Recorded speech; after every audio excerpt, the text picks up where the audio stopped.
Silk చీర. ఇంతకుముందు cotton చీరకి నేను చెంగులు కట్ చేసి కుట్టిన వీడియో మీకు పెట్టాను. అయితే మీరు అన్నారు, అమ్మ కొంచెం కట్ చేసి ఇలా చింపేశారు, అడ్డంగా చినిగిపోతుందేమన్నారు. కాటన్ చీరలకి పోగు సరిగా రాదు కాబట్టి నేను దానికి పోగు తీయలేదు. ఇదిగోండి, ఇది సిల్క్ చీర. పోగు తీస్తున్నాను చూడండి. ఇలా ఇక్కడ కట్ చేసుకున్నాను కదా, కట్ చేసుకొని ఇదిగో చూడండి, ఇలా పోగు తీయాలి. ఇదిగోండి, ఇలా వస్తుంది.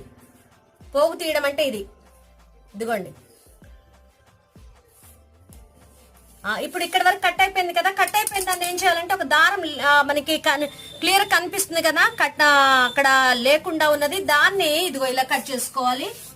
కత్తెర పెట్టి కట్ చేసుకొని ఎక్కడి వరకు మనకు కనిపిస్తుందో అక్కడి వరకు కట్ చేసుకున్నాక మళ్ళీ అక్కడి నుంచి మనం పోగులాగితే కరెక్ట్ గా వస్తుంది. అసలు మెలకలు తిరగడం అనేదే ఉండదు. శారీ చక్కగా ఉంటుంది మనకైతే. ఇదిగోండి.